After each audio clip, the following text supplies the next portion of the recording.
los links, algunas informaciones de interés. Ceci participa en la Comisión de Justicia del Consejo Profesional de Ciencias Económicas, con lo cual está súper en el tema. Tanto Daniel como yo actuamos permanentemente también en la justicia como peritos, interventores. Ahora les voy a comentar un poco más de qué se trata. Y la idea para hoy es explicarles un poco cómo funciona todo esto y de qué se trata. Obviamente que le van a ir surgiendo dudas al respecto. La idea es que no se guarden nada. ¿Sí? Que pregunten, si tienen que preguntar 50 veces, pregunten 50 veces. Pero no se queden con cosas dando vuelta, porque si no la clase de hoy va a ser un monólogo nuestro y por ahí dejamos pasar algo que con una aclaración ya queda reforzado, queda entendido, queda comprendido y se ganan un montón de tiempo de estudio después. Aclaraciones previas, sigo con eso. La parte de justicia, yo les comenté que tiene mucho que ver con procedimientos. Si vamos a vernos a nosotros actuando como contadores, esa actuación nuestra está muy vinculada a un procedimiento. ¿Sí? Todo en el Poder Judicial tiene códigos de procedimiento, lo han escuchado seguramente en la tele, en algún lugar, el Código Procesal Civil, Código Procesal Penal, creo, Código Procesal Laboral y demás, que existen a distintos niveles, a nivel federal, a nivel provincial, etc. Entonces, al ser una cuestión que está muy cruzada por los procedimientos, hay una tentación muy grande de pensarlo en términos lineales, ¿sí? De poner todo esto en una línea de tiempo y ir diciendo, bueno, pasa esto, después pasa esto, después pasa esto, después pasa esto, después pasa esto. Y esa tentación nos lleva a que muchas veces cuando les toca rendir oral, el tema más preparado, pero por lejos, sin ninguna duda, es que es el perito de oficio, una de las formas de actuar en la justicia. El perito como si fuese un ente extraño por ahí. El perito se presenta, va a la sala 2 de la Cámara Civil y Comercial, luego pasa el trámite por trámite interno a la Cámara de Apelaciones, y nos tiran ahí un monólogo de dónde pasa el papel que ustedes presentaron en una mesa de entrada, y por ahí no va el eje de esto. Sí, me van a decir, ¿está mal? No está mal, está bárbaro, pero después les vamos a preguntar de todo lo demás, porque la verdad que a nosotros, por dónde viaja un expediente dentro de una oficina, entonces, no les digo que indiferente, pero casi. Entonces, a nosotros lo que más nos interesa es cómo nos plantamos nosotros como contadores cuando nos toca ejercer la profesión en el marco de una pericia contable o de una intervención o de lo que fuera. Entonces, ni hablar si les toca una evaluación oral al respecto de esto, pero a la hora de pensar este módulo, de pensar los trabajos prácticos y demás, ubíquense acá, ubíquense en cómo nosotros vamos a desempeñarnos. Y no tanto en el tramiterío, sino, bueno, a ver, en el contexto de este procedimiento, cómo nosotros actuamos. Sé que por ahí lo que les estoy diciendo ahora les suena una locura, algo rarísimo, ¿no? Pero se van a ir dando cuenta y les voy a ir dando los ejemplos cuando les parezca que pueda ser aclaratorio, para que todos estemos en esa sintonía, que les va a ayudar un montón. No van a perder tiempo en aprender cosas de memoria que no le interesa a nadie, y vamos a poner el eje a donde sí es importante. Bueno. ¿Alguna duda? Pregunta, consulta, lo que sea. Profe, ¿cuándo dijo que iban a hacer los orales?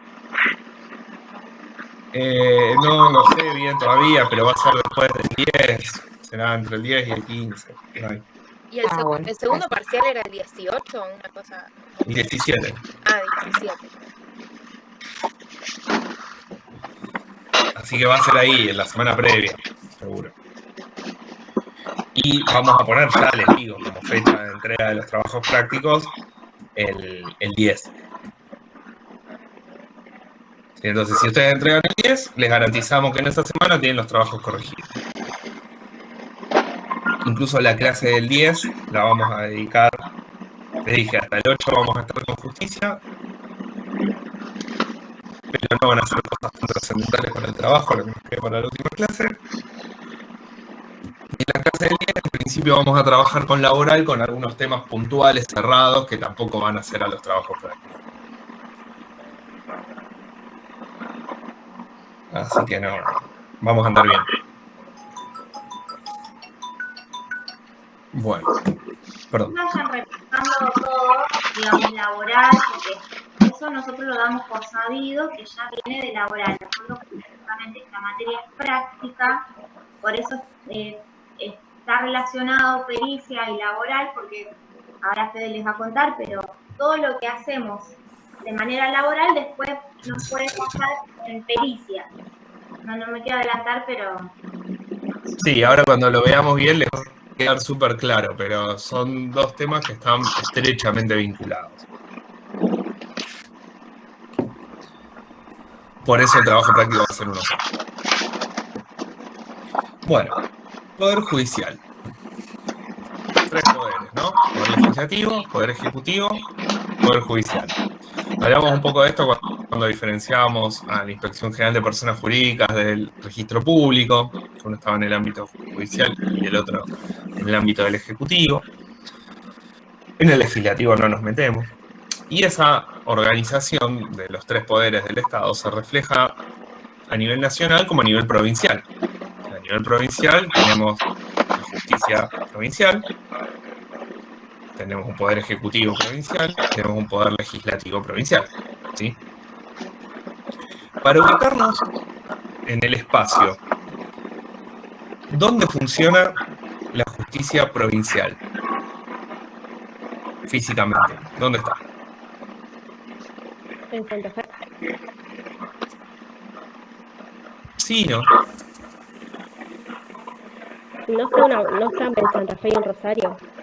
Así. Claro, han partido en dos circunscripciones se llaman. Entonces vamos a empezar a ver un montón de terminología nueva y específica que es importante que la manejen, ¿sí? Esto sí es importante. 2 circunscripciones. La provincia se divide en 2 circunscripciones para un montón de cosas, para la administración de justicia y se divide también para los consejos profesionales, por ejemplo.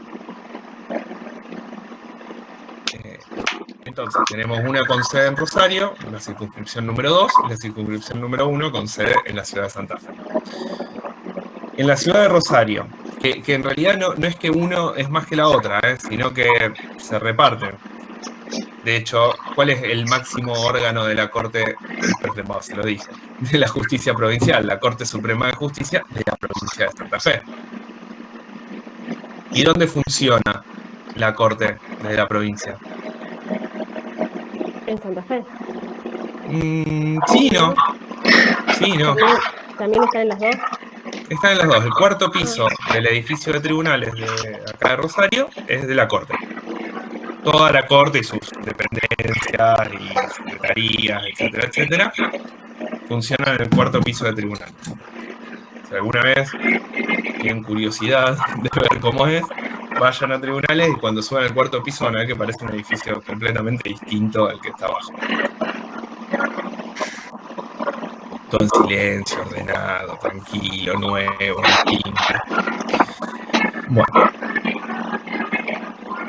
Entonces, con esto me adelanté un poco. ¿Dónde funciona geográficamente en Rosario la justicia provincial? Tribunales. ¿En qué tribunales? Hay un montón de tribunales. Ya sé que estaba hablando, pero más específicamente, ¿a dónde queda? El que está ahí por... Ese, el que está por Pellegrini. Pellegrini, Balcarce, Moreno, Montevideo. Ahí funciona una parte, ahí está la Corte, arriba. Pero hay una parte que funciona en otro lugar, que ahora se acuerdan, la estuvieron escuchando bastante seguido. Ah, sí, que... La otra, sí, la que balean a cada rato. Sí, esa. Exactamente, el Centro de Justicia Penal. Sí, que está en Sarmiento. Sarmiento del 3000, más o menos. Sí, bueno. Nosotros, como contadores, ahí vemos una división que después vamos a retomar. toda la parte penal funciona en el Centro de Justicia Penal y el resto funciona en Pellegrini. Claro. ¿Qué es el resto? El resto, cuando hablamos del resto y de lo penal y del resto, hablamos de fueros. ¿Sí? Entonces tenemos esto está todo en el material que les pasamos hoy, está bastante aclarado, tiene que ver con la jurisdicción territorial, con la jurisdicción en la materia sobre la cual ejercen el servicio de justicia. Por ejemplo, tenemos el fuero penal, allá, el fuero civil y comercial en Pellegrini. Un ejemplo de algún tema civil y comercial.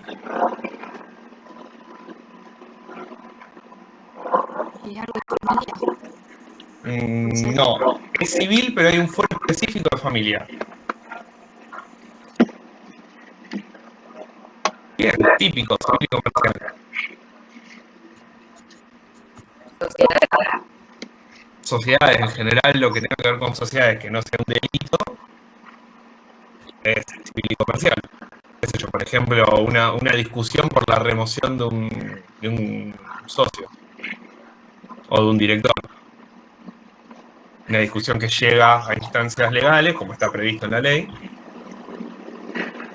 De hecho, es una de las causales por las cuales nosotros podemos llegar a intervenir. Es típico un caso comercial. Concursos de quiebra tramitan en la justicia civil y comercial. Un juicio por un pago, una deuda comercial. Un juicio porque no me pagaron, porque me entregaron algo defectuoso, por lo que fuere. Todo eso, civil y comercial. Ahí hay un montón de trabajo para nosotros como contadores. Otro fuero que conozcan.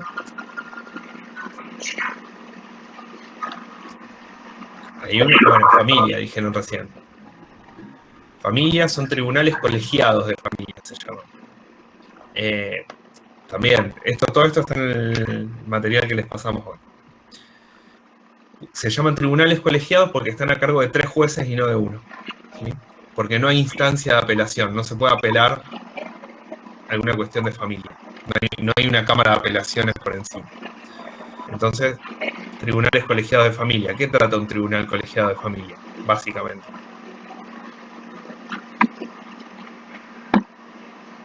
No sé, que tiene que ver como la cuota alimentaria. No sé si. Cuota alimentaria, divorcio, violencia. Sí. Otro fuero. Ahí también a veces intervenimos. Laboral, donde más trabajo vamos a tener. ¿Sí? Cualquier reclamo derivado de un contrato de trabajo va al fuero laboral, a la justicia del trabajo. Entonces hay juzgados específicos de cuestiones laborales. Por eso les decía que esto se va a cruzar mucho, porque nosotros vamos a actuar mucho ahí y por eso vamos a hacer un trabajo integrado. Otros, les comento, responsabilidad extracontractual, por ejemplo. También son tribunales colegiados de responsabilidad extracontractual. No hay una instancia alzada, no hay una cámara de apelaciones por sobre estos tribunales, son a cargo de 3 jueces. Hay 3 en Rosario. Y básicamente tratan todo lo que tiene que ver con seguros.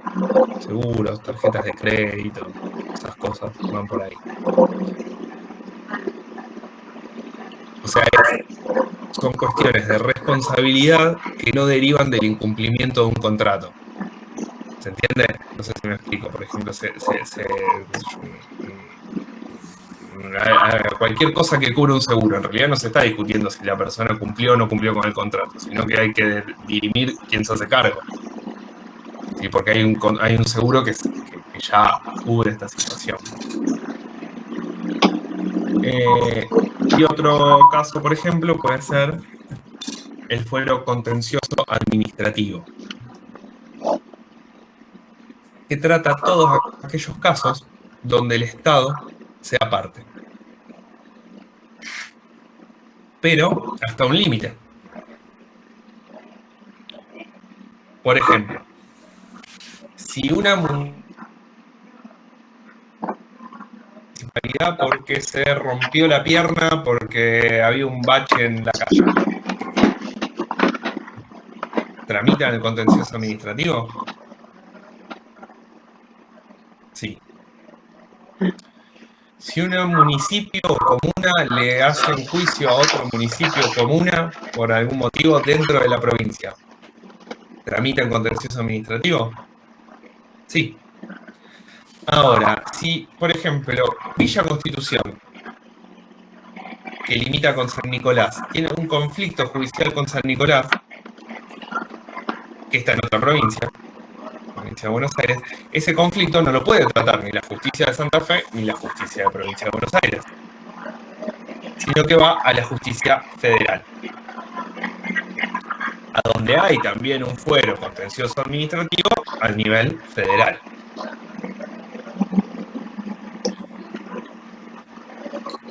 Un municipio contra la provincia de Santa Fe es provincia de Santa Fe, contencioso administrativo, provincia de Santa Fe. Una persona contra la provincia es contencioso administrativo, provincial.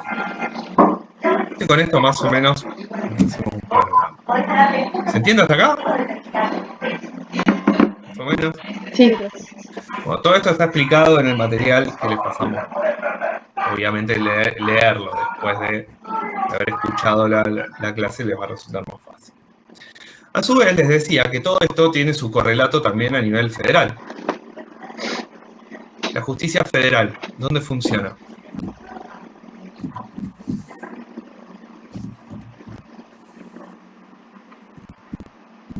¿En Capital? Tiene sede en Capital, ¿es cierto? Por ejemplo, la parte penal, ¿dónde está? Seguro saben.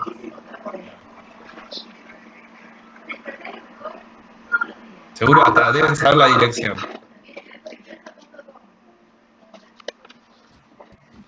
Queda en Retiro. Ah, ¿Comodoro Pi le suena? sí. Bueno, es una calle, Comodoro Pi. O sea, es la sede de tribunales, calle Comodoro Pi al 100, no sé, una cosa así, que en Retiro. Ahí está la parte penal. La parte... hay cuestiones tributarias y demás, que es contencioso administrativo, etcétera, etcétera, que funcionan más en el centro. Y acá en Rosario, toda esa justicia penal, esa justicia federal también tiene sede. De hecho, tiene varias oficinas. Pero las dos más grandes,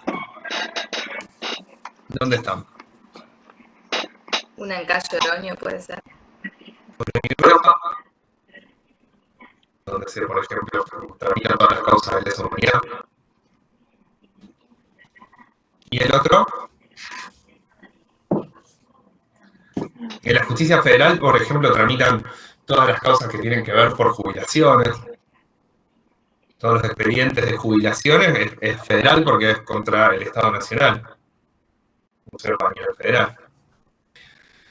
No sé, AFIP hace una denuncia por evasión impositiva, por retención indebida de aportes de los trabajadores, por lo que fuere, es en la justicia federal, el Tribunal Fiscal de la Nación. Y todo eso funciona en calle Entre Ríos, si no me equivoco, entre Tucumán y Urquiza. Un edificio grande. Seguro que lo vieron alguna vez. Profe, ¿cómo se llama ese lugar? No, es un edificio de tribunales federales. No sé si tiene un nombre específico. Capaz que sí, pero no lo conozco. La realidad es que nosotros, como contadores, vamos a actuar muchísimo más en la justicia provincial que en la federal. Porque en la justicia provincial tramitan todas las cuestiones laborales y la inmensa mayoría de las cuestiones civiles y comerciales. Entonces, si tramitan, y esos dos son los dos ámbitos a donde nosotros tenemos mayor intervención como contadores. Si nosotros trabajamos fundamentalmente en cuestiones civil comerciales y laborales y todas esas cuestiones se dirimen en nuestros tribunales provinciales, ahí vamos a tener el 99% de nuestro trabajo. Eso no obsta que podamos actuar también en la justicia federal. Los pasos y los trámites a realizar son más o menos los mismos. La justicia federal tiene un proceso de informatización muchísimo más avanzado que el de la justicia provincial. Y no obstante, la justicia provincial en el último año y medio avanzó a pasos gigantes en la digitalización del funcionamiento. Pero igual la justicia federal funciona perfecto en términos de digitalización. Hay menos trabajo, pero muchas veces cuando salen los trabajos son más específicos, son más dependientes de nuestro trabajo y se cobran mucho mejor. Pero hay requisitos un poquito más complejos, como por ejemplo que para poder empezar a trabajar tienen que tener al menos 5 años de ejercicio profesional o de antigüedad en la matrícula. En cambio, para la justicia provincial, si ustedes se reciben el año que viene, en el 2023 ya pueden estar trabajando. Ahora vamos a ver de qué depende. Incluso si se recibiesen mañana, podrían estar trabajando el año que viene ya. Nadie se va a salvar por trabajar en la justicia. Sí, hay contadores que se dedican casi exclusivamente a esto, pero la mayoría de nosotros no, lo hacemos como complemento a otras tareas que realizamos. Pero muchas veces, cuando se cobra un trabajo de esto, se cobra bastante bien.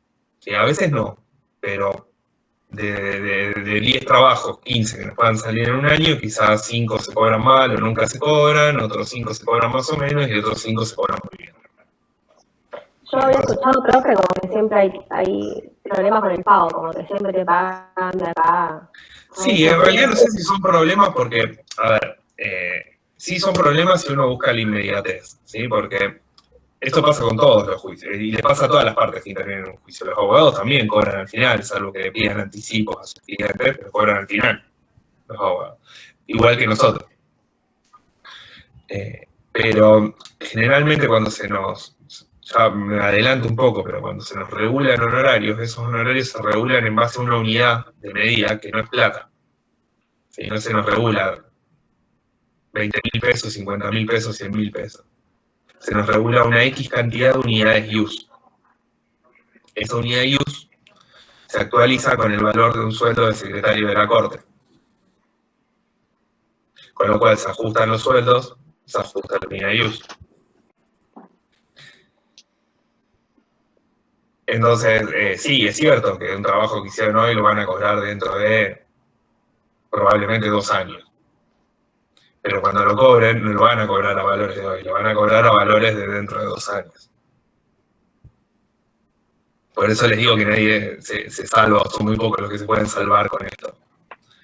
Hay casos de todo, les puedo contar de primera mano casos increíbles de gente que no les digo que se salvó, pero que se fue a una muy linda que se fue de vacaciones muy bien con nada. Pero bueno, son casos excepcionales. A mí no me ha pasado nunca. Pero bueno.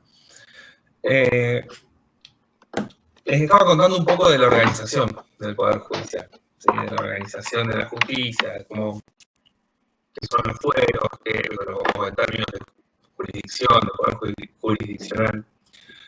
A su vez, la jurisdicción que tiene un juzgado, o la competencia que tiene un juzgado, han escuchado seguro alguna vez que dicen que se le va a pedir la incompetencia a un juez para que tome la causa a otro, o ese tipo de cosas, que un juez se declara competente, que se declara incompetente. Eso tiene que ver muchas veces con cuestiones jurisdiccionales territoriales. Por ejemplo, tenemos la provincia de Santa Fe está dividida en 2 circunscripciones. A su vez, esas 2 circunscripciones están divididas en 5 distritos judiciales, que son organizaciones menores, que a su vez están divididos en, ahora no me acuerdo cuál es el número, pero son unos 19 más o menos, jurisdicciones más chiquitas, que es la mínima unidad territorial de la justicia, digamos, que es a donde se instalan juzgados de primera instancia. Por ejemplo, en Rosario, en el distrito Rosario, que abarca únicamente el departamento Rosario, hay, a nivel civil y comercial, ¿no? Hay 18 juzgados en lo civil y comercial, de primera instancia. Entonces, si uno empieza a hacer un árbol, de abajo hacia arriba, un organigrama, donde arriba de todo tenemos la Corte Suprema de Justicia, abajo de todo tenemos a los juzgados de primera instancia. Y a los tribunales colegiados de instancia única, que son familia y responsabilidad extracontractual. Y ahí tenemos 18 juzgados de primera instancia en lo civil y comercial. Tenemos 10 juzgados de primera instancia en lo laboral. Y así con todo. ¿Quién está sobre cada uno de estos juzgados? Que nos está faltando.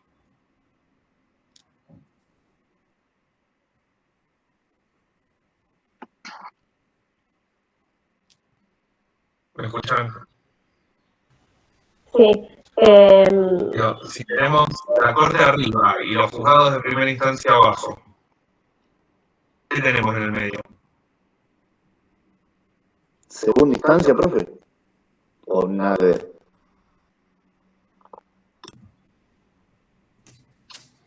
¿Qué tenemos? Pensaba yo segunda instancia. Sí, ¿qué La sería? Cámara de Apelaciones, ¿puede ser? Las cámaras de apelaciones. Que a su vez, una cámara de apelaciones puede tener varias salas. Sí, que serían como juzgados. Son las cámaras de apelaciones y en salas de a 3 integrantes. Entonces, civil y comercial hay 3 salas, por ejemplo. Y laboral hay 2 salas. Entonces, todas las alzadas o las quejas admitidas respecto de las sentencias de primera instancia se sortean y caen en alguna de las 3 salas de la Cámara de Apelaciones en lo civil y comercial o en alguna de las 2 salas de apelaciones en lo civil y comercial en lo laboral. ¿Sí? Y si eso se sigue recurriendo y demás, llega hasta la Corte.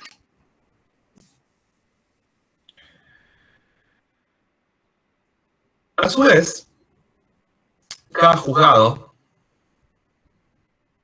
o todos los juzgados, en realidad, y las salas de la Cámara de Apelaciones y la Corte Suprema misma, tiene secretarías.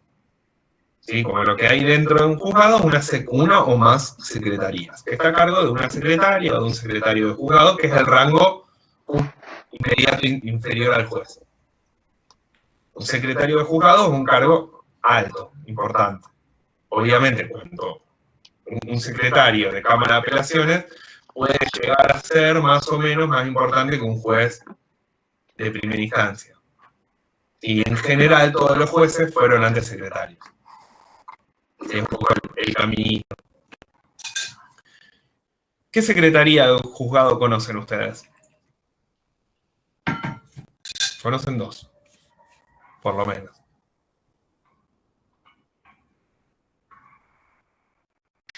El juzgado de primera instancia de distrito. ¿Qué es eso? Ese es el juzgado laboral, civil y comercial 1. Sí. Me acuerdo porque me la aprendí de memoria en sociedades a ese, que había que saber que era de lo distrito y en lo civil y comercial. ¿Y qué tiene a cargo ese juzgado de primera instancia en lo civil y comercial número 1 o de la primera nominación? Que es lo mismo. Tiene a cargo una oficina que ustedes conocen. ¿Registro público? ¿Y quién está a cargo del registro público? La secretaria. La secretaria. Y la secretaria es una secretaria de juzgado. Claro. ¿Sí?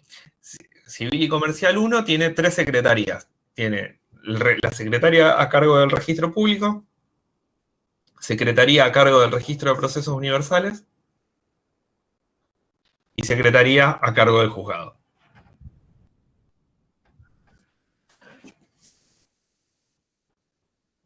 Después, bueno, hay juzgados que tienen una secretaría para concursos y quiebras y otra para los procesos civiles y comerciales, para el resto de los procesos civiles y comerciales y así. Cada juzgado, digo, no cada juzgado, pero que hay distintas organizaciones dentro de cada juzgado en función de las oficinas que tienen a cargo, ¿sí? La oficina de certificaciones depende de la Cámara de Apelaciones y así. No es un dato importante. ¿Hasta acá estamos? A nivel federal pasa más o menos lo mismo. Nos interesa más lo provincial, que es a donde vamos a trabajar. ¿Alguna duda ahí, Constanza? Constanza te veía medio dudosa. Y no, me tengo que poner a leer, porque son 3 millones de cosas, ¿o no? No le pierdan el hilo a esto, porque si lo leen cuando termine la clase o mañana, ya está, lo van a incorporar, se van a hacer más o menos una idea, se arman un borrador en una página, lo resuelven y no lo miran nunca más hasta el parcial. Ahora, si se dejan estar, van a tener que ver todo de vuelta y va a ser bastante engorroso. Ahí me Profe, quedó una duda. perdón. No, ¿En qué parte del material que enviaron está esto? Porque no lo En el encuentro. material de ingreso al Poder Judicial. Ah, gracias. Si no me equivoco, son los primeros 2 temas. O sea, los primeros 2 de los que les marqué como importantes.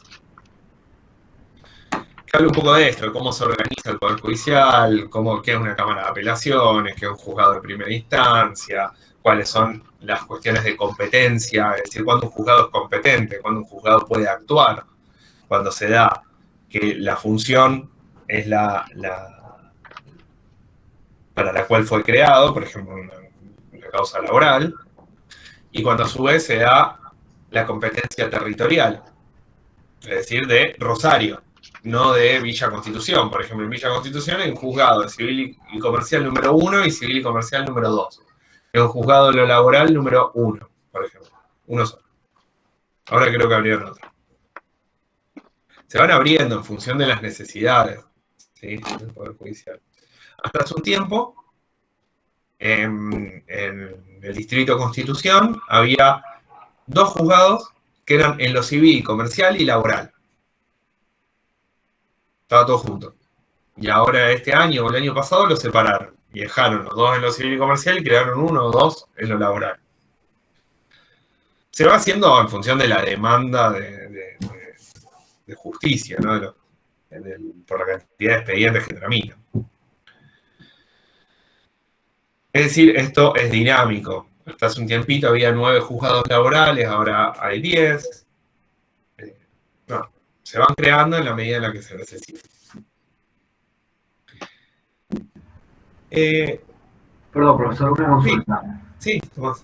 Me perdí un segundo cuando nombraste las cámaras de apelaciones entre la Corte y los juzgados de primera instancia. ¿Cuántas son? ¿Dijiste? En realidad, las que nos interesan a nosotros es que hay una Cámara de Apelaciones en lo laboral que está dividida en 2 salas y una Cámara de Apelaciones en lo civil y comercial que está dividida en 3. Cada sala tiene 3 jueces. ¿Y son independientes o deciden las 3 en conjunto? Yo digo, para caso. No, definen de forma independiente. De hecho, muchas veces lo que pasa es que hay criterios en algunos juzgados que en el de al lado no se respetan. Claro, eso voy.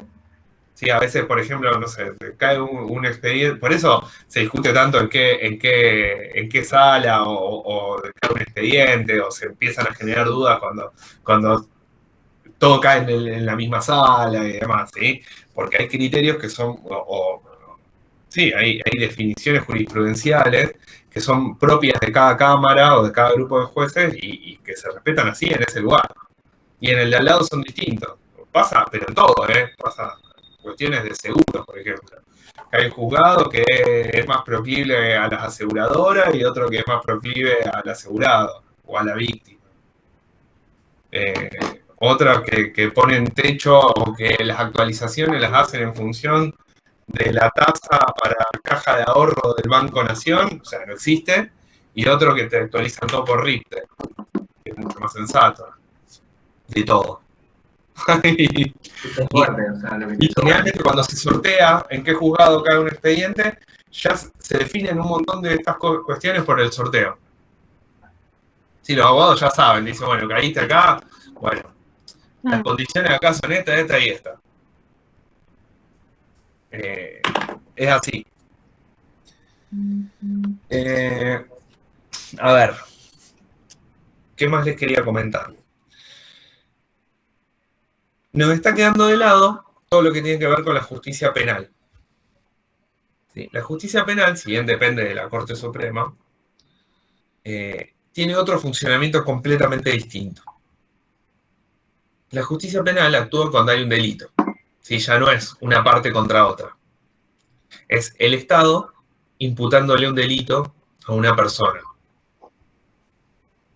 ¿Sí? Y siempre una persona física. Las personas jurídicas no son susceptibles, no son sujetos de derecho en el Código Penal. O sea, no se puede condenar a prisión a una sociedad.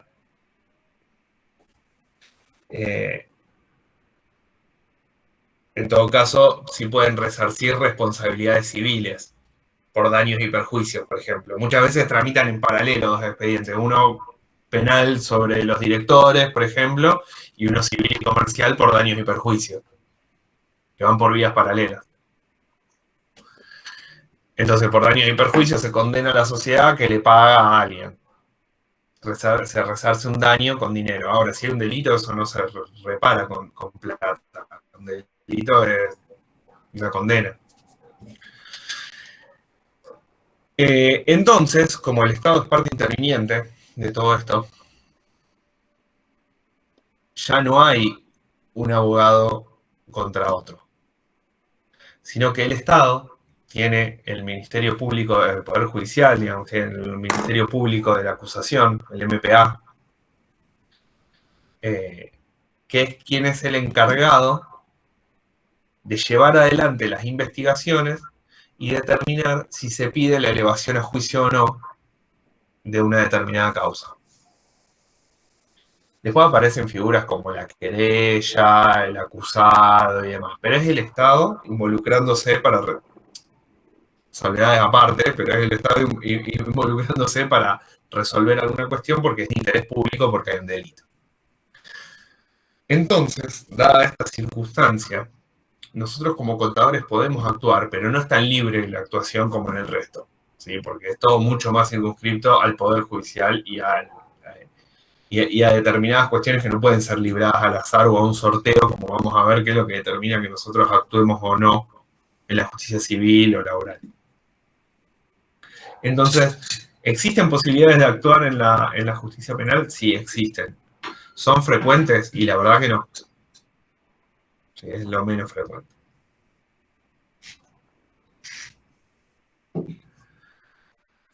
Bueno, ¿hasta acá estamos?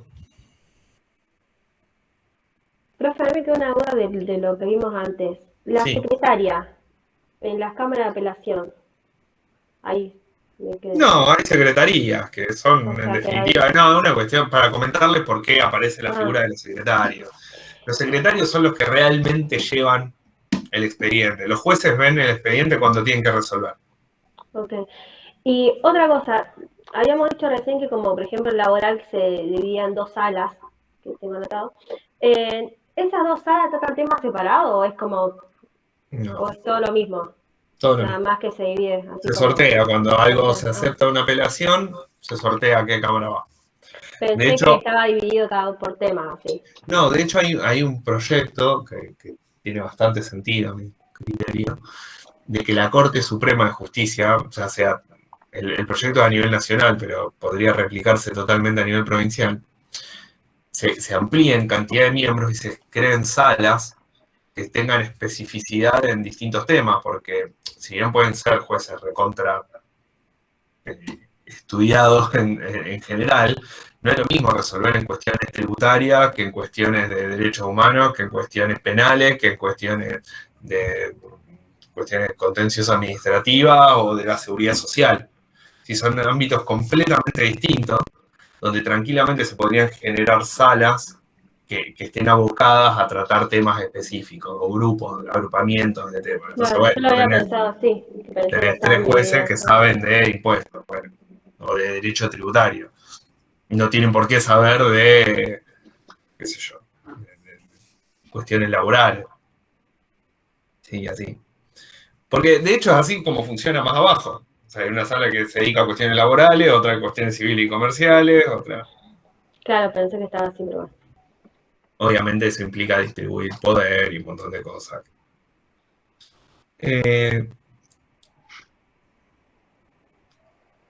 Entonces, hasta acá estamos más o menos con lo que nos interesa respecto de la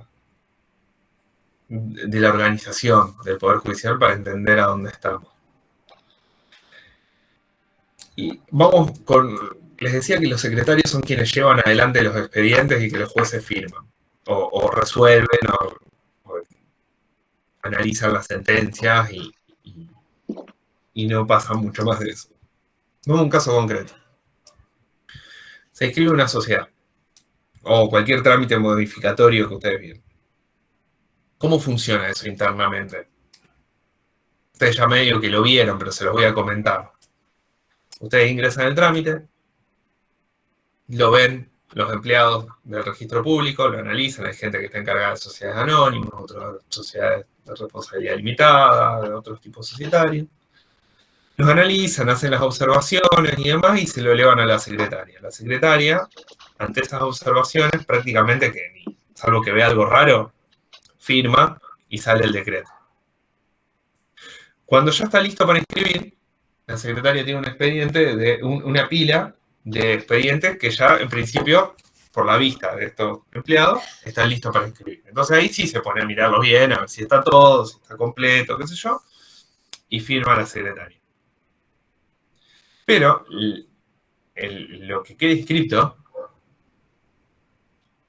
tiene que esperar que pase la jueza a firmar. Por ejemplo, los libros societarios tienen la firma de la jueza. ¿Sí? O sea, se tramita primero a partir de los empleados, ordenado por la secretaria, pero en última instancia quien pasa a firmar es la jueza. Así Pero, que, profe, ¿eso dónde queda firmado? Porque, por ejemplo, a nosotros nos devuelven el decreto. no, el de con la sello secretaria. El que queda sello en el encuadernado en el tomo folio está dentro del registro. intervenido por el juzgado. Igual que los libros, como no queda en ningún otro lado, lo tienen ustedes. Los libros societarios que tienen no están firmados por la secretaria. Están firmados por la jueza, a cargo del registro. La jueza que es Mondino, en lo civil y comercial número 1. Nada, esto se los comento para que entiendan cómo funciona la operatoria, más o menos. Y si alguna vez les toca ir a hablar, sepan de qué hablar con quién. Claro. Sí, no es nada tan infrecuente tener que ir a hablar con el secretario o secretaria de juzgado. No. Es bastante normal tener que ir a hablar con ellos para coordinar alguna cuestión de algún expediente, ver qué es lo que pasa, por qué está trabado, por qué no. No es que son entes así ajenos, inalcanzables. Realmente, bueno, ahora por ahí es más difícil, pero en la normalidad previa a la pandemia uno se acercaba al juzgado y decía, bueno, quiero hablar con la secretaria, con el secretario. Bueno, esperá, te atiende por allá, 10 minutos te atiende. Bueno, esperábamos y hablábamos con el secretario. Están ahí. Bien. Un juzgado, físicamente. ¿Alguno entró a tribunales alguna vez?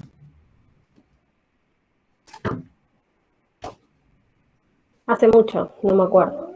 Solo en la parte de abajo, donde creo que se certifican las partidas de nacimiento o algo de eso.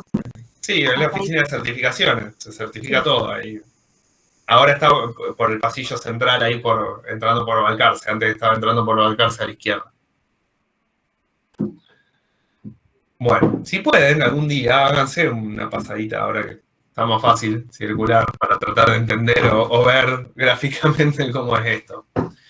En tribunales se van a encontrar con que hay, tanto en el primero, segundo y tercer piso, un montón de oficinas que tienen una ventana grande y un montón de expedientes archivados atrás y unas oficinas más atrás. Eso es un juzgado. ¿Sí? Está la mesa de entrada del juzgado, que es la que tiene la persiana, la reja y a donde nos atienden. Después están todos los expedientes ordenados alfabéticamente que tramitan en ese juzgado, y atrás están las oficinas. Está la oficina del juez, de la jueza y de la secretaría y de la gente que trabaja en el juzgado. Entonces, cuando vamos por mesa de entrada, es ir ahí a esa ventana grande y pedir algo, por ejemplo, o entregar algo.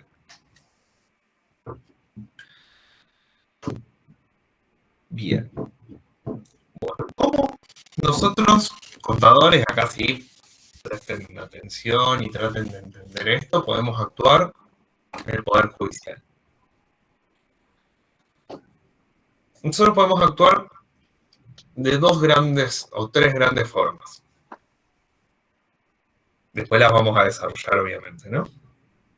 Como perito de parte que había dicho usted, profe. Como peritos, en general, ¿sí? Vamos a ver que hay tres formas de peritos, pero como peritos, en general,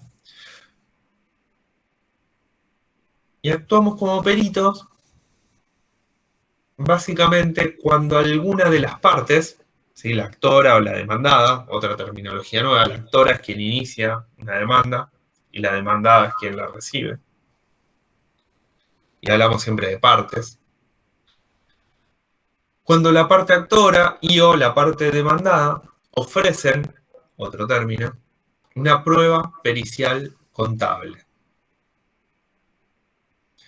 Que es básicamente, entre otros tipos de prueba, cuando una de las partes dice, bueno, que un contador, que un perito es un experto en algo, ¿sí? Hay peritos informáticos, peritos contadores, peritos ingenieros, peritos en seguridad y higiene, peritos psicólogos, peritos médicos, etcétera, etcétera.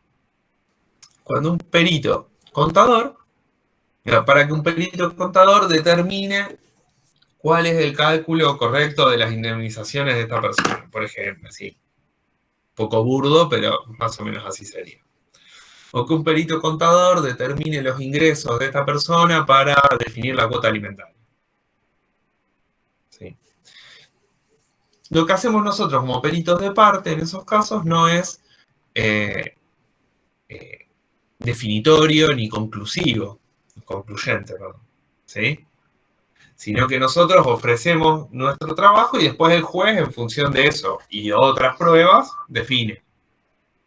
Por eso, tanto en cuestiones laborales como en cuestiones civiles y comerciales, es tan importante nuestro trabajo, porque nosotros en una civil y comercial podemos determinar o ofrecer nuestro conocimiento para ver si hay avales suficientes o no para acreditar que se hizo una venta, que se acreditó un pago, una cobranza, cómo se calcularon los intereses, cómo se calcularon los rubros indemnizatorios en una liquidación final, si se aplicó o no un convenio colectivo de trabajo, no sé. Ahí es donde más trabajamos. Después podemos actuar para definir una cuota alimentaria o para una partición de bienes de una sociedad conyugal, hay un montón de factores para ver si un contrato de seguro se pagó o no se pagó, se firmaron las cobranzas o no. Pero fundamentalmente vamos a trabajar en lo civil y comercial y en lo laboral.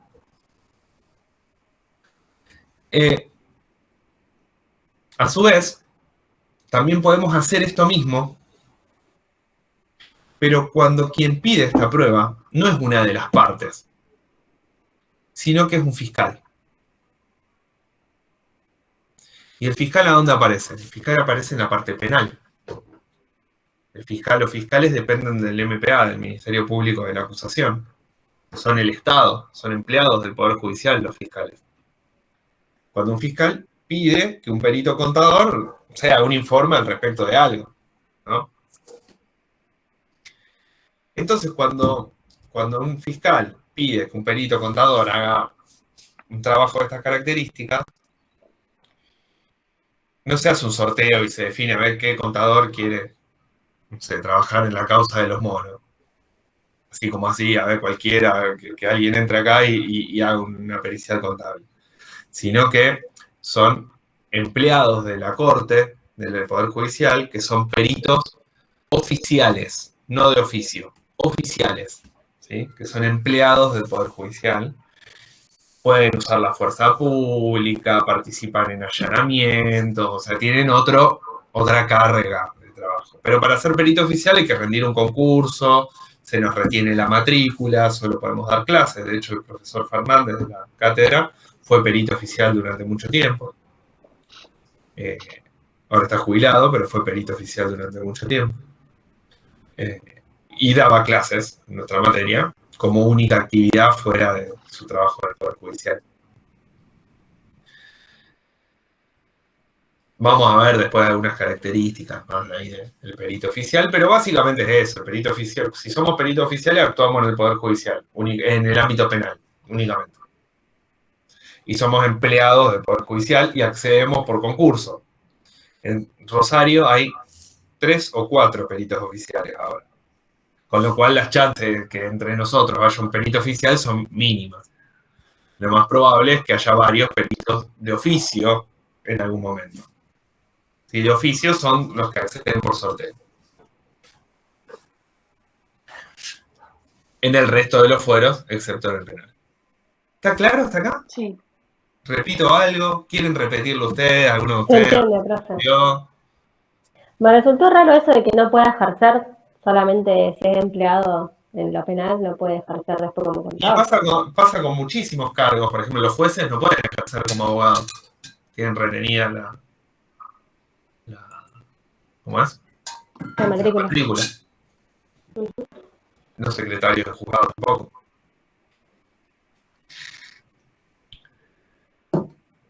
Bueno. Muchísimos médicos pasan también, según la función que cumplan, ¿no? ¿Los escribanos puede ser que también? Los escribanos pueden ejercer solo como escribanos.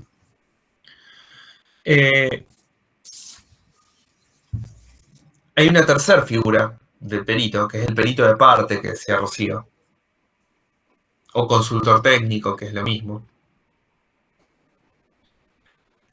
Que es más bien un asesor. ¿Sí? Ahí como perito de parte podemos actuar en cualquier fuero, porque en definitiva a nosotros nos contrata la parte que requiere nuestros servicios. ¿Sí? Por ejemplo, a mí me ha tocado ser perito de parte en un expediente penal, un fuero penal, y me ha tocado ser perito de parte, ahora hace poquito, en un expediente de familia.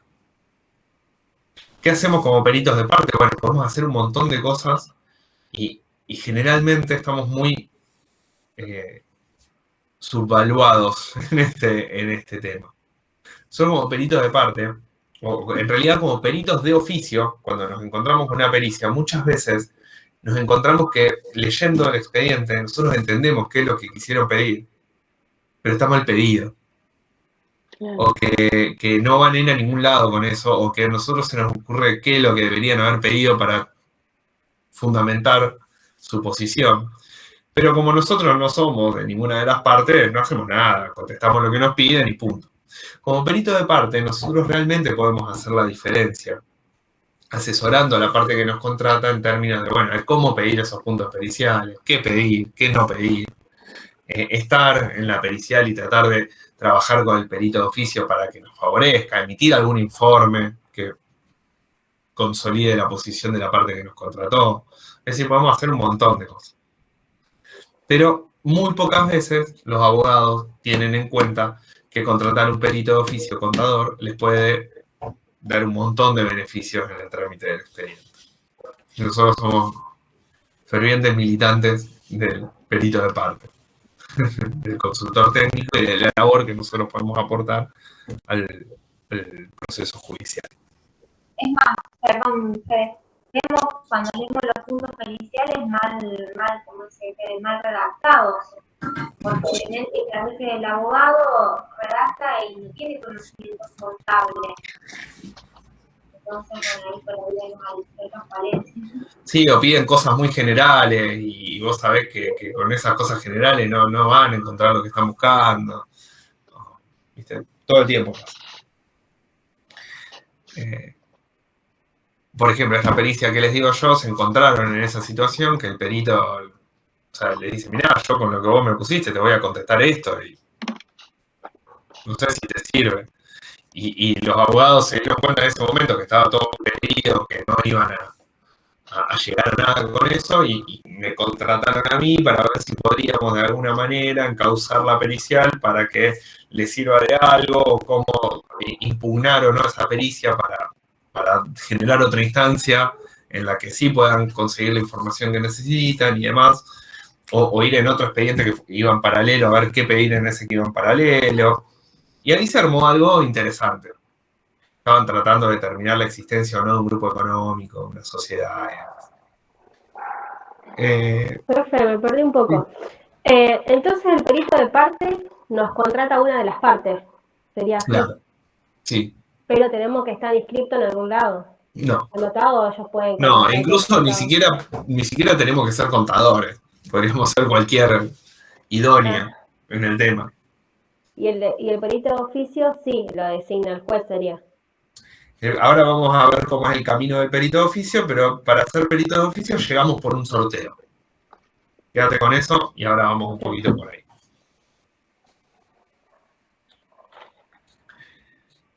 Bueno. Las otras formas de intervenir en la justicia son como interventores. ¿Sí? Nosotros podemos ser interventores de dos tipos. Podemos ser interventores de caja.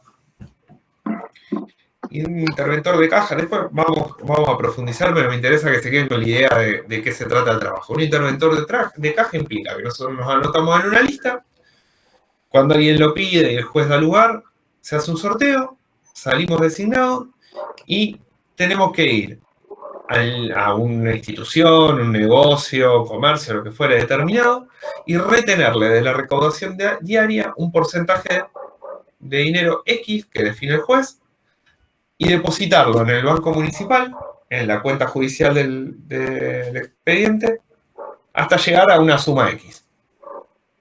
¿Sí? Es básicamente una medida cautelar, no básicamente, es una medida cautelar, que son esas medidas que se toman o que admiten los jueces para evitar un daño posterior. Para evitar un daño más grande posterior. Por ejemplo, no sé, se declara insolvente, que no pague las costas, lo que fuera. Más claro que esto puede ser el otro tipo de intervención que tenemos, que es la intervención de un órgano de administración. Generalmente de una sociedad. ¿Sí? Y esto es lo que prevé la ley de sociedades.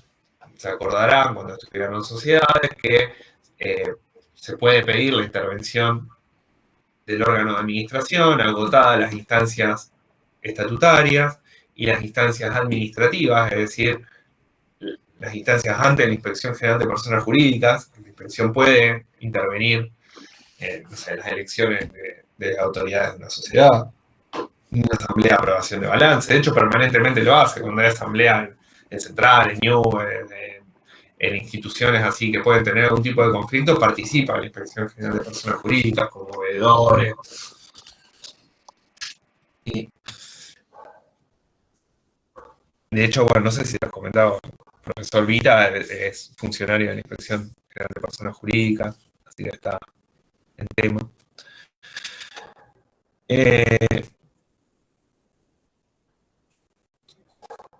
Y agotadas estas instancias se puede recurrir a la justicia, y se recurre a la justicia y se puede pedir la intervención de una sociedad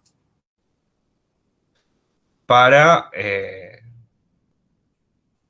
se controle el negocio, porque se desplaza, hay tres niveles distintos. Se puede desplazar el órgano de administración, se puede generar una coadministración, es decir, que nosotros vayamos a coadministrar con la administración vigente, que es bastante raro porque es difícil de llevar a la práctica, o que seamos veedores, es decir, que nosotros lo único que hagamos es tener derecho a pedir información, a ver los libros, ver los papeles y, bueno, informar toda la semana al juez.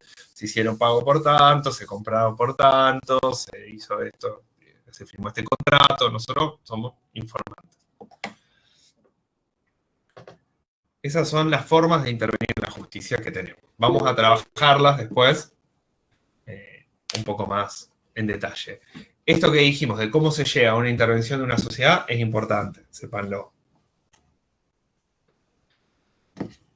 Así es el caso, por ejemplo, de uno de estos que conozco que casi no les digo que se salvó, pero casi, que le tocó una intervención gigante para la que prácticamente no tuvo que trabajar y lo regularon una cantidad de honorario ridícula.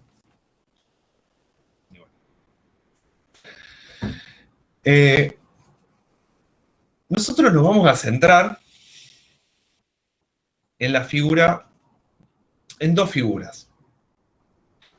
En la figura del interventor, ya sea de caja, que es la que más sale, o del interventor societario, y en la figura del perito de oficio, el que sale por sorteo, que es a donde más trabajo hay, y es a donde más nos interesa apuntar. ¿Qué vamos a ver? Tanto para uno como para el otro, el camino para acceder es el mismo, ¿sí? Lo que cambia después es en qué circunstancia el juez pide un interventor o un perito. Pero el camino para llegar hasta ahí es el mismo. Entonces hoy vamos a ver cómo es ese camino y vamos a dejar para las dos clases que nos quedan de justicia, en una vamos a trabajar una pericia contable y en otra una administración o intervención de caja.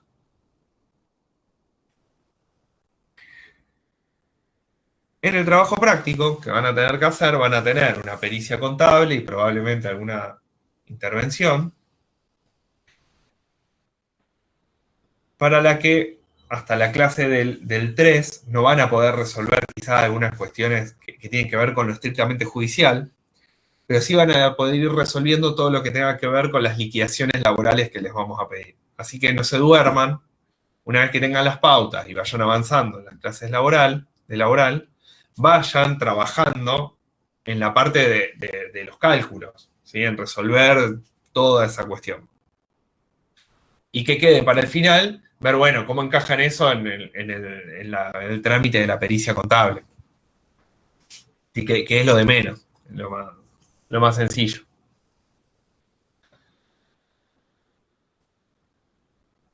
Vamos a arrancar entonces a ver cómo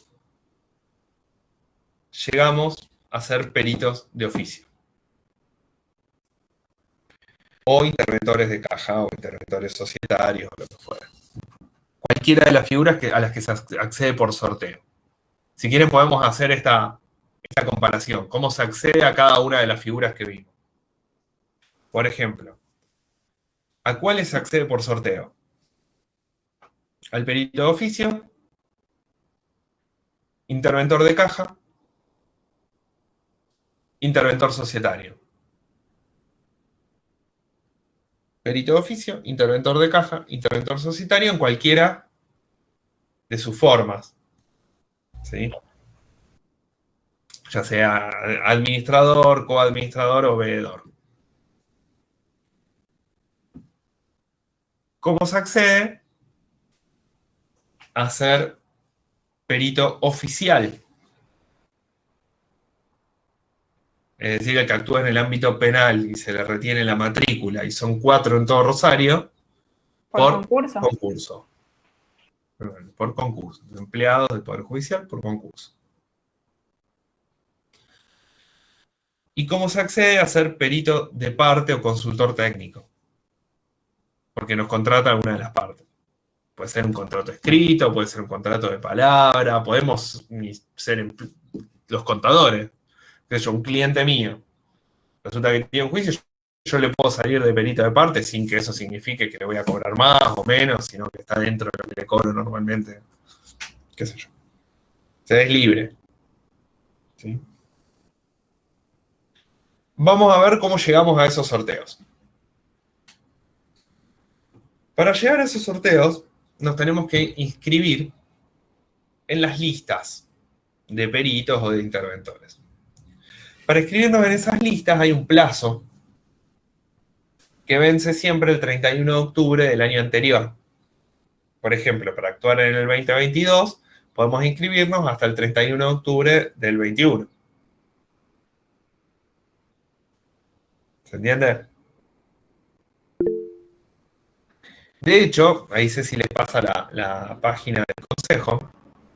en la página del consejo está arriba de todo el anuncio o la comunicación sobre las posibilidades de inscribirse como perito de parte,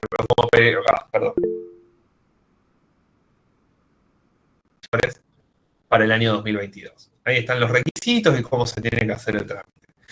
Los trabajos prácticos no les vamos a pedir que hagan los trámites de inscripción, ¿sí? Pero lo tienen que saber bien.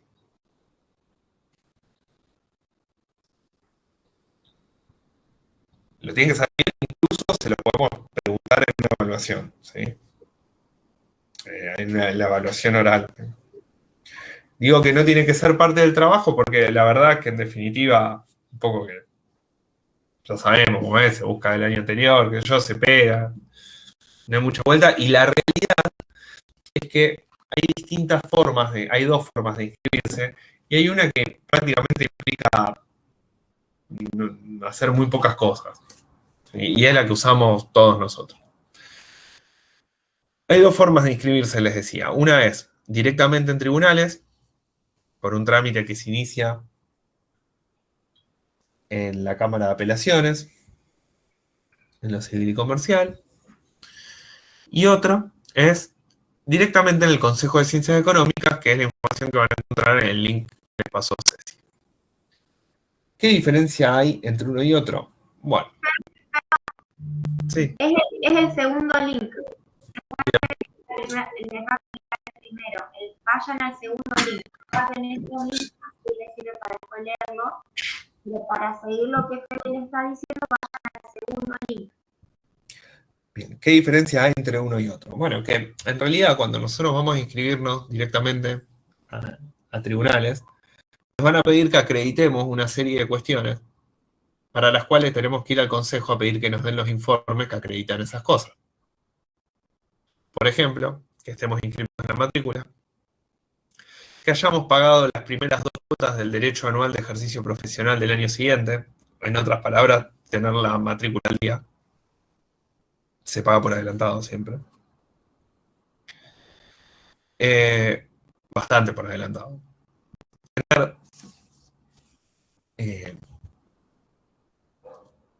No tener inhabilidades profesionales, es decir, no tener una sanción del Tribunal de Ética, del Consejo, que nos impide ejercer la profesión.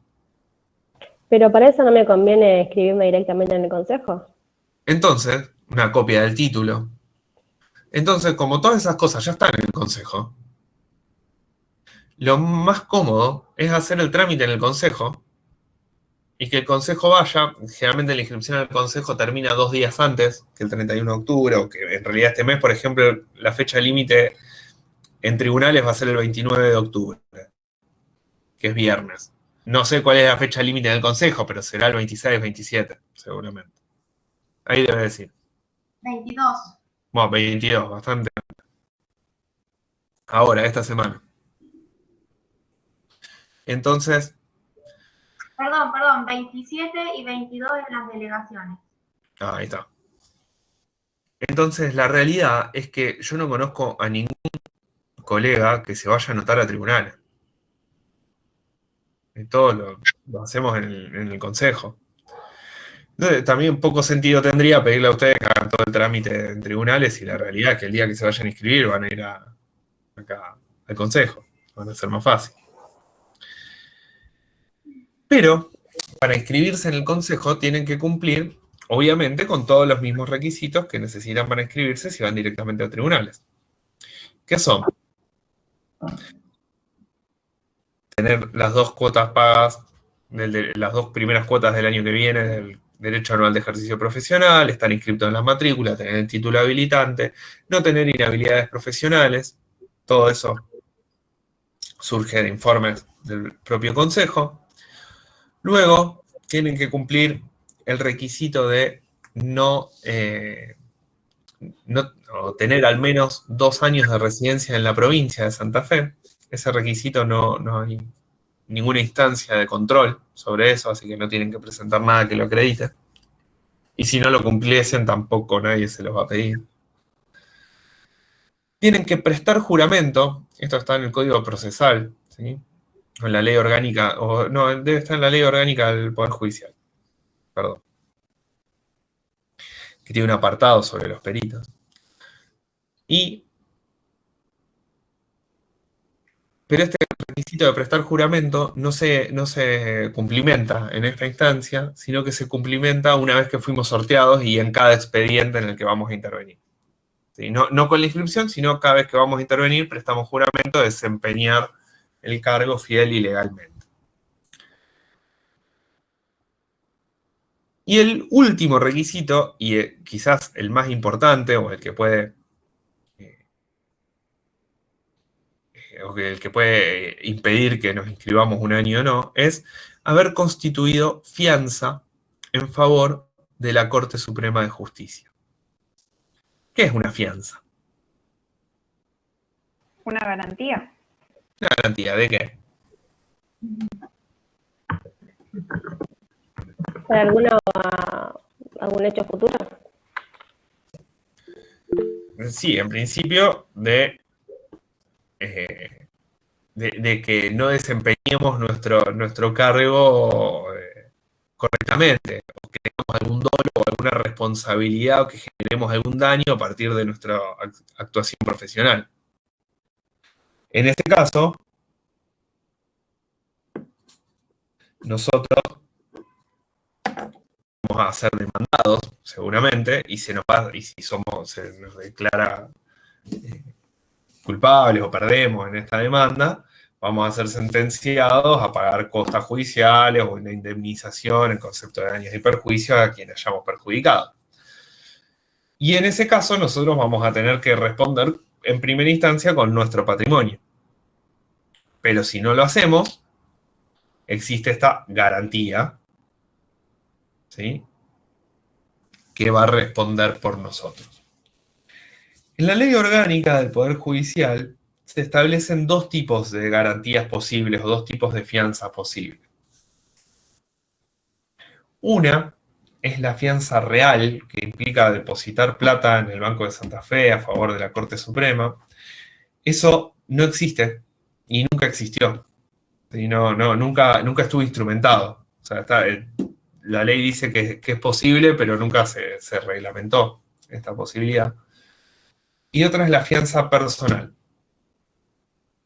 Es decir, como en un alquiler, como en un contrato de alquiler, que una persona garantice con su patrimonio nuestro cumplimiento de nuestras tareas o lo que nosotros tengamos que cumplir. Es igual que en un alquiler, por ejemplo. Entonces nosotros tenemos tiempo hasta el 30 de septiembre para constituir esa fianza en favor de la Corte Suprema de Justicia de la provincia. En favor significa que quien me lo puede reclamar es la Corte Suprema, ¿no? Es obligatorio, ¿no? Es obligatorio. Pero esa fianza se hace una única vez. Una vez que nosotros, como personas, como profesionales, ya estamos afianzados, no es que tenemos que todos los años ratificar esa fianza. Una vez que lo hicimos una vez, ya está. Yo constituí fianza en el año 2012 y ya está. Yo ahora voy y me inscribo directamente cuando me quiero inscribir. ¿Qué características tiene que tener esa fianza que es personal, siempre? El monto por el cual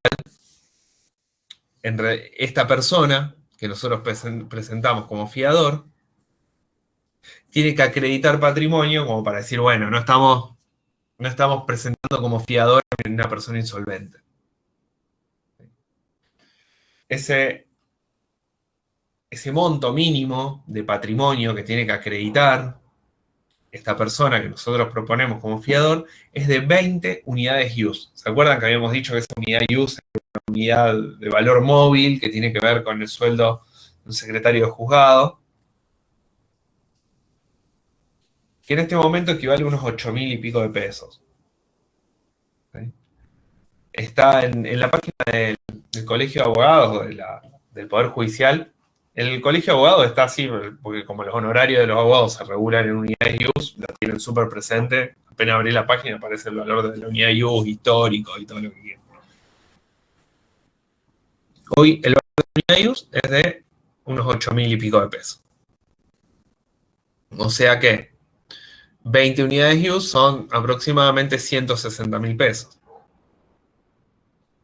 Pero la forma de acreditar patrimonio, ¿cuáles se imaginan que pueden ser ante la Corte?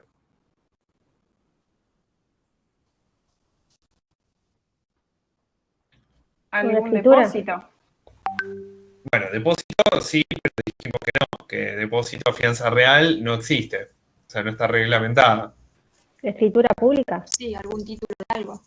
Claro, un título de algún bien registrable, digamos, por ese valor. En realidad, el título acredita el dominio, el derecho de dominio, ¿sí? Introducción al derecho privado, derecho de dominio, derechos reales. ¿Y cómo se acredita la evaluación? ¿Con el informe del contador? ¿El contador? Podría ser, pero no. ¿De un escribano? Podría ser totalmente, pero no. ¿Cómo? ¿De un ¿Dísela? escribano? No, los escribanos no tienen ni idea. Vayan al último link. Por una pericia. puede ser. Con el avalúo fiscal, exactamente. ¿Y de dónde sacamos el avalúo fiscal de, por ejemplo, de un bien registrable, que es básicamente un automotor o un Del API. impuesto inmobiliario? Sé que todo el mundo le dice API es inmobiliario, pero el API es como AFIP, la administración de impuestos. El impuesto inmobiliario que cobra el API tiene el avalúo fiscal. Entonces, si presentamos una escritura de un inmueble a nombre de esta persona que nosotros ofrecemos como fiador, el avalúo fiscal tiene que ser de al menos 20 unidades IUS. Tengan en cuenta que si hay un cotitular, el avalúo fiscal se divide proporcionalmente a la proporción que tenga la persona que ofrecemos nosotros como fiador. Es decir, si es un bien ganancial, por ejemplo, bueno, será el 50% del avalúo fiscal. Y si es un auto, por ejemplo, ¿cómo acreditamos el avalúo fiscal? Hay una tabla del API, de las evaluaciones de los automóviles, no sé si puede ser esa. No. ¿Con la patente? El impuesto de patente. En realidad no tiene el avalúo fiscal, pero es un porcentaje del avalúo fiscal. Es el 3%, si no me equivoco, del avalúo fiscal. Dividido en las 5 cuotas. Entonces, van a tener que presentar una nota ofreciendo al fiador. Acá Ceci comparte una diapositiva. O la página del consejo. Acá. ¿Se ve? Sí. Sí, sí. Entonces van a presentar una nota ante la Cámara de Apelaciones, la sala 2 de la Cámara de Apelaciones, lo civil y comercial.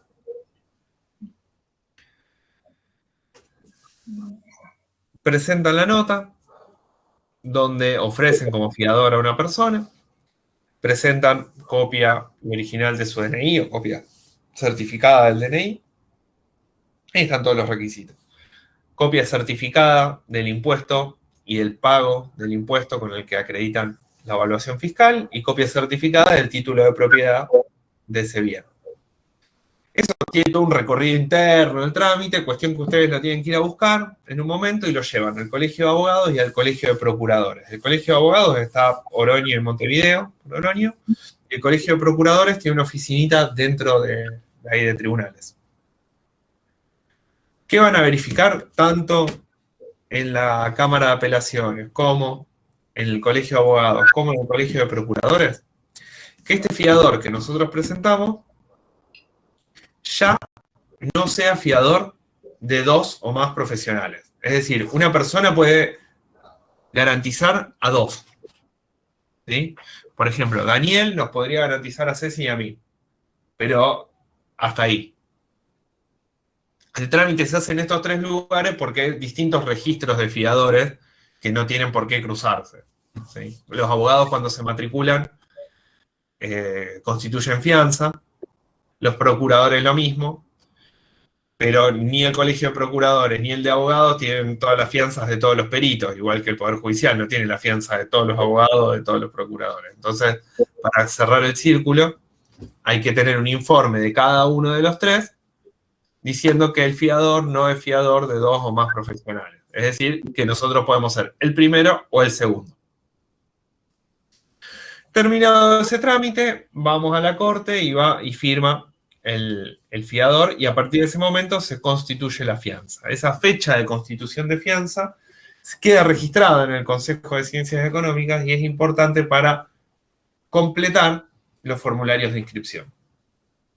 Por ejemplo, yo, esto que les voy a decir está mal, pero no tengo ni idea cuál es la fecha de fianza, de constitución de fianza mía. Cada vez que la tengo que completar, o llamo al consejo, o voy al consejo y digo, bueno, a ver, fíjate cuál es la fecha que te aparece ahí, y completo la misma fecha que me dicen.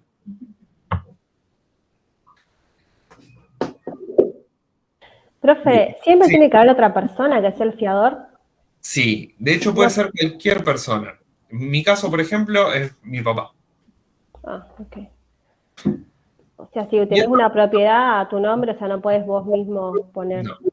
No, porque justamente nosotros primero respondemos con nuestro patrimonio, después otra persona con el suyo. Ok. Esa fianza, en principio no hay que renovarla ni que hacer nada, sí correspondería, en el caso de que esa persona, o que es nuestro fiador, o fallece, o se torna insolvente, bueno, nosotros cambiarlo, pero por voluntad nuestra, no es que hay un control estricto de la fianza. Bueno, supongamos que ya terminamos el trámite de fianza, nos vamos a inscribir. Vamos a hacer este trámite de inscripción, preferentemente en el consejo, directamente. ¿Y qué vamos a llevar al consejo? Lo único que tenemos que llevar es el formulario que se pueden descargar de ahí mismo, que se llama formulario de inscripción en las listas. Ahí Ceci les está mostrando.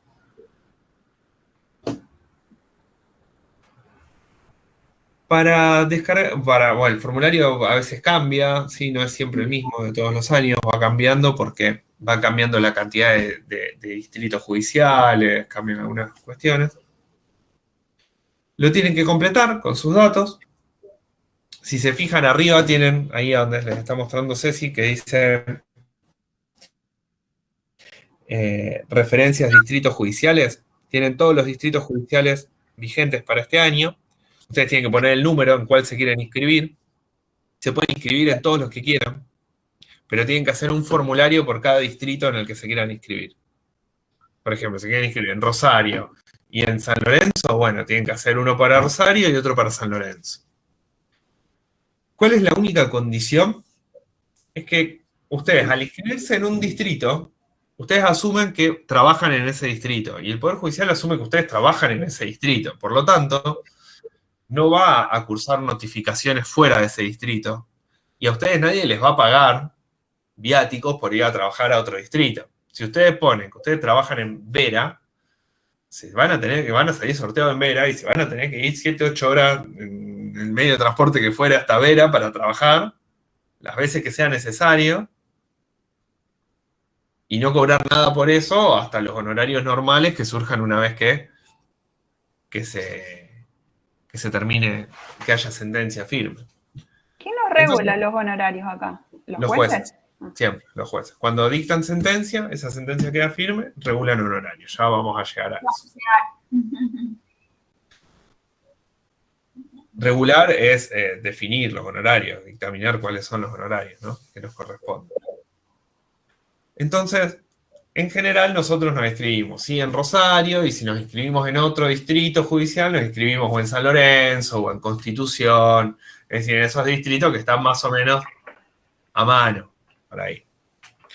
Con la única condición de que podamos constituir un domicilio en ese distrito. Si se fijan, en este formulario dice, los campos son apellido, nombre, DNI, domicilio, título, fianza, datos de la fianza, y abajo dice domicilio constituido. Ese domicilio constituido es el domicilio al que nos van a llegar las notificaciones en el caso de que tengamos notificaciones físicas. Hoy por hoy todavía conviven el sistema de notificaciones digitales con el de notificaciones físicas, en papel. Y ese domicilio constituido tiene que estar dentro del distrito judicial. Es decir, yo puedo tener mi estudio en Rosario, pero si me inscribo en San Lorenzo, necesito un domicilio en San Lorenzo al cual me puedan notificar. Y llegan las cosas a San Lorenzo y ya empiezan a correr los plazos, porque yo estoy notificado. ¿Qué le importa a la justicia si yo vivo en Rosario? Si yo puse que quería actuar en San Lorenzo, problema mío. Entonces, el Consejo de Ciencias Económicas nos presta domicilio donde tiene delegaciones para que se nos notifique en la delegación del Consejo y automáticamente el Consejo nos manda escaneada la notificación por correo y después la manda en papel a Rosario. Ese circuito funciona bastante bien y es bastante ágil. Así que lo pueden usar, llegado el caso. Ese formulario de inscripción, como peritos contadores, lleva al final, si se fijan, una certificación de firma. Es nuestra firma que tiene que estar certificada por la Oficina de Certificaciones del Poder Judicial. Es decir, nosotros, si queremos inscribirnos, bajamos este formulario, lo completamos, vamos a la Oficina de Certificaciones, certificamos nuestra firma y lo llevamos al Consejo. Con eso se termina el trámite para nosotros. El Consejo se encarga. ¿Cómo? ¿Me escucha? Bueno, no sabía si estaba muteada. El Consejo se ocupa de juntar el resto de la documentación y presentarla en la Corte. Fede, Sí. no, que un dato adicional que tiene este formulario es un email. Que ahora también lo vamos a ver, que no estaba, y ahora tenemos que poner un email. Así es. En esa dirección de correo también nos van a llegar notificaciones de algo que todavía no está del todo aceitado, pero que va bien, va avanzando bastante bien. Profe, ¿podría repetir quién certifica? La Oficina de Certificaciones de Tribunales. Ahí justo dice, las copias deberán estar certificadas por la Oficina de Certificaciones. ¿Por qué no van legalizadas por el Consejo? Porque no es un trabajo profesional. Ah. El Consejo legaliza nuestra firma de trabajos. Esto es por una cuestión de identidad. Si no, no es un control de la matrícula, sino que es un control de identidad. Entonces, vamos a hacer tantos formularios de estos y certificaciones de firma como distritos judiciales en los que nos querramos inscribir como peritos. Ahora bien, hay dos grandes listas. Hay una lista de peritos y una lista de interventores, de caja o societarios. ¿Sí? ¿Por qué esto? Y porque en general, imagínense que si ustedes salen sorteados para ser interventores de una sociedad, administrar una sociedad, esa intervención puede ser compleja, puede extenderse en el tiempo. Es algo que en general puede ser más complejo. En cambio, una pericial contable es más acotada en el tiempo. O sea, una vez que la hacen, ustedes ya se van a manejar más o menos en el tiempo que les demanda. Entonces son dos listas distintas. A su vez, en la lista de interventores societarios y de interventores de caja, se pueden anotar los licenciados en administración, ¿sí? Igual que nosotros. Pueden ser martilleros públicos, matriculados, licenciados en administración y contadores. Los interventores. En cambio, los peritos contadores, solo los contadores. Es por eso que hay dos formularios separados y dos listas separadas. Cuando se requiere un interventor, se sortea de la lista de interventores. Cuando se requiere un perito, se sortea de la lista de peritos. Entonces, si nosotros nos queremos inscribir como peritos y como interventores en Rosario y en San Lorenzo, ¿cuántos formularios tenemos que presentar? 2. No. 4. Uno por cada Claro, sí. Uno por Rosario Perito, uno por Rosario Interventor, uno por San Lorenzo Perito, otro por San Lorenzo Interventor. Para cerrar, por hoy, les voy a comentar esto. Hace un tiempo, no mucho, cuando ustedes presentaban este formulario y se inscribían en las listas, eran asignados por un primer sorteo interno a una de 18 sublistas. Esas sublistas tenían aparejados uno o más juzgados y demás. Y después, cuando esos juzgados que estaban en esa sublista necesitaban un perito o un interventor, se sorteaba dentro de esa sublista. Eso no existe más, ¿sí? Así que no se confundan si ven algo de otros años o lo que sea. Ahora hay una única lista de peritos contadores y una única lista de interventores para todos los juzgados del Poder Judicial de la provincia. Pueden salir sorteados en Civil y Comercial 1, en Laboral 9, en Tribunal Colegiado de Familia 3, en Responsabilidad Extracontractual 6, en Cámara de Apelaciones en lo Laboral Sala 2. En la Corte podrían llegar a salir sorteados, y, no sé, debe haber uno en 1000, pero pueden llegar a salir sorteados. Pueden salir sorteados en cualquier lugar a donde se requiera un perito contador o un interventor. Porque hay una única lista.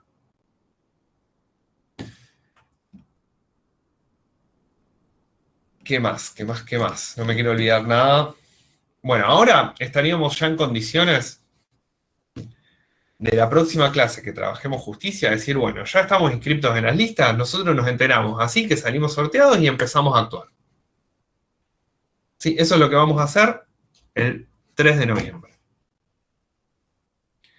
Dentro de esa actuación, ¿qué es lo que ustedes van a hacer en el trabajo práctico? O sea, el trabajo práctico va a empezar acá. Va a empezar cuando ustedes son notificados de que van a actuar. Le van a tener que presentar la notificación de que fueron designados y todo lo que sigue hacia adelante. ¿La notificación cómo es? ¿Por carta de documento puede ser o no? No. La única forma de notificaciones válidas dentro del Poder Judicial, es decir, notificaciones que emanan del Poder Judicial, son cédulas judiciales. Nosotros les mandamos una cédula judicial como modelo. Esa es una cédula judicial en papel. La pueden usar a la cédula judicial en papel. Ustedes van a encontrar ahora que se les van a confundir un poco las cosas que se pueden hacer presencial y las cosas que van por CISFE, que es el sistema de gestión digital del Poder Judicial de la provincia. Les vamos a tomar por válida cualquiera de las dos para los trabajos prácticos, pero en una clase nos vamos a ir tomando un rato y les vamos a ir mostrando en vivo cómo funciona el sistema CISFE. ¿Sí? Pero hoy un poco conviven los dos sistemas. Yo el otro día me llevo una cédula en papel, por ejemplo. Y hace una semana me llevo una cédula digital. Y así. Que yo salí sorteado en general, los juzgados están mandando un correo, si tienen un correo denunciado. Y te avisan que saliste sorteado. Otras veces tenemos que esperar que nos llegue una cédula en papel que nos avisa que fuimos sorteados. ¿Sí? Vamos de a poco con eso. Una cédula judicial, para que vayan viéndolo, lo que tiene siempre es un decreto transcripto. ¿Sí? Más allá del formato de a quién va dirigido, a qué juzgado pertenece, los sellitos del juzgado y demás, siempre tiene transcripto un decreto. Las cédulas judiciales notifican decretos. Un decreto es la forma en la que se expide un juez. ¿Vieron que cuando hacíamos las observaciones en los trabajos prácticos, el registro público emitía un decreto que decía acredítese depósito en garantía? Bueno, acá lo mismo. ¿Sí? El juzgado emite decretos. Esos decretos dice, por ejemplo, téngase por designado al perito Federico Maciel, DNI tal, como perito interventor o como perito contador de caja, contador. Notifíquese. Eso podría ser un decreto. Entonces, la parte interesada nos envía una cédula donde se transcribe ese decreto, siempre, y después por ahí nos aclaran, y dice, bueno, por lo tanto, queda usted debidamente notificado, debiendo tener que aceptar el cargo dentro de los plazos de ley, bla, bla, bla, bla, bla. A veces nosotros hacemos un pedido al juzgado y el juzgado simplemente dice, notifíquese, punto. Firma. Se va al escrito de fecha tal, notifíquese. Nada, no dice nada. Entonces, se transcribe el decreto que dice en fecha tal, el juzgado ha decretado, notifíquese. Firmado por el juez, secretario, y después tiene que venir necesariamente la aclaración. Por lo tanto, queda usted debidamente notificado que en el expediente tal se han regulado en horario, se ha, no sé, lo que fue. Se ha presentado informe pericial contable, o lo que fue. Avancé un poquito sobre lo que vamos a ver más adelante, pero por si tenían algún tipo de duda. Todo lo que vimos hasta hoy lo tienen que saber y lo tienen que saber bien. Tienen que internalizar, no va a formar parte de los trabajos prácticos, se los podemos tomar dentro de la evaluación y se los podemos tomar en un parcial y se los pueden tomar si quedan regular insuficiente. ¿Sí? Así que, si bien no va a formar parte del trabajo, lo tienen que saber. ¿Por qué no va a formar parte del trabajo? Básicamente porque es un trámite de rutina. No es algo que implique un trabajo profesional. ¿Sí? Nuestro trabajo empieza ahora. Y en el trabajo práctico, ustedes se van a encontrar con puntos periciales, para los cuales van a tener que ir cumpliendo con todo este procedimiento que vamos a ver el 3 de noviembre, pero que en definitiva en algún punto van a tener que armar algún legajo de algún trabajador, van a tener que hacer liquidaciones finales, van a tener que hacer cosas que las pueden hacer la semana que viene, si quieren. Y que después lo único que les va a quedar va a ser darle la forma del expediente. Ya sea digital o sea papel. Cualquiera de los dos formatos se los vamos a tomar válido porque en definitiva lo que nos interesa es que entiendan la dinámica. ¿Sí? Antes de irnos, una cosita más que me estaba olvidando. Entre el material que les mandamos hoy, les mandamos un cuadrito bastante feo que tiene al juzgado en el medio, parte actora, demandada, perito. Eso un poco, la intención es que nos ubique en dónde estamos nosotros como peritos. ¿Sí? Si miran el cuadrito, van a ver que hay un juzgado en el medio, hay un juez, una jueza. Y quienes interactúan directamente con ese juzgado son los abogados de las partes. ¿Se acuerdan que para constituir una sociedad o para hacer un trámite de modificación, la sociedad tiene que ir con el patrocinio profesional de un contador o de un abogado? Acá sí. Es lo mismo. Solo que nosotros como contadores no podemos ser patrocinantes ni apoderados para intervenir, solo los abogados. Si no es que llega Cecilia Liruso y ingresa en tribunales una demanda. Tiene que ir con un abogado y ese abogado ingresar una demanda. Y quien interactúa con el juez en representación o en patrocinio de Cecilia es un abogado. Y supongamos que Cecilia me demanda a mí y a mí me notifican que Cecilia me hizo una demanda. Yo tengo que ir a contratar un abogado para que ese abogado, en mi representación o patrocinándome, responda o conteste esa demanda. Y así se siga moviendo el expediente. Nosotros, si se fijan, de ahí sale una flechita hacia abajo de cada una de las partes de los abogados, que nosotros podemos actuar ahí como consultor técnico o perito de parte, como asesores. ¿Sí? Y cuando nos ubicamos como perito de oficio o como interventores, somos auxiliares de la justicia, somos auxiliares del juez.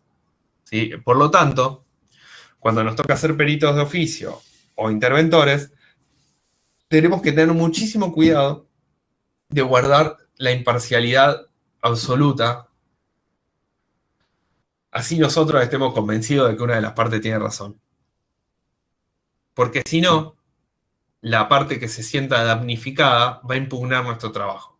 Si nos impugnan un informe, vamos a entrar en una seguidilla de escritos, de contestaciones y demás que pueden derivar o en un montón de trabajo, o en que se nos impugne el informe y después no nos quieran pagar, o que la parte que al final nosotros creíamos que tenía razón y por la que quisimos hacer algo, termine perjudicada porque el informe pericial queda impugnado y no se ha tenido en cuenta. ¿Sí? Entonces tenemos que tener mucho cuidado para respetar la imparcialidad. Y ahora sí, último. Ya sé que les dije antes que era lo último, pero esta es la última de verdad. ¿Se acuerdan que les dije que en las causas penales el Estado es una parte interesada en esto, en resolverlo, y por eso existe el Ministerio Público de la Acusación y los fiscales, que son quienes impulsan la investigación y quienes impulsan el expediente? En todos los demás fueros, eso no existe. Es decir, que los expedientes se mueven y se impulsan y avanzan únicamente si lo hacen las partes. Es decir, si yo contesto la demanda, si yo ingreso o mi abogado ingresa una demanda y el abogado de Cecilia contesta la demanda y nadie hace nada, el expediente va a quedar ahí hasta que alguien lo mande a archivo. ¿Sí?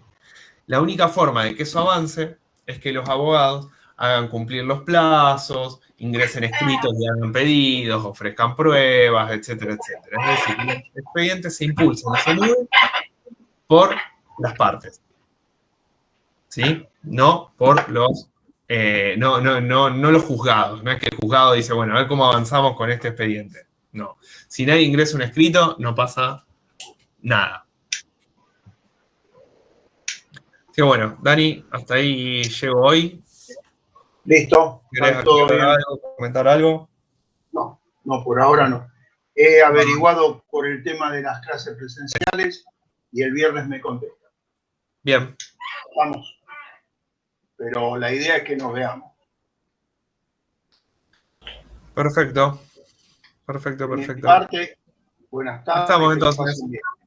Nos vemos el lunes. Chao, vamos a profe. retomar la parte laboral. Ok, gracias, chao. Saludos. Nos vemos. Chao. Chao.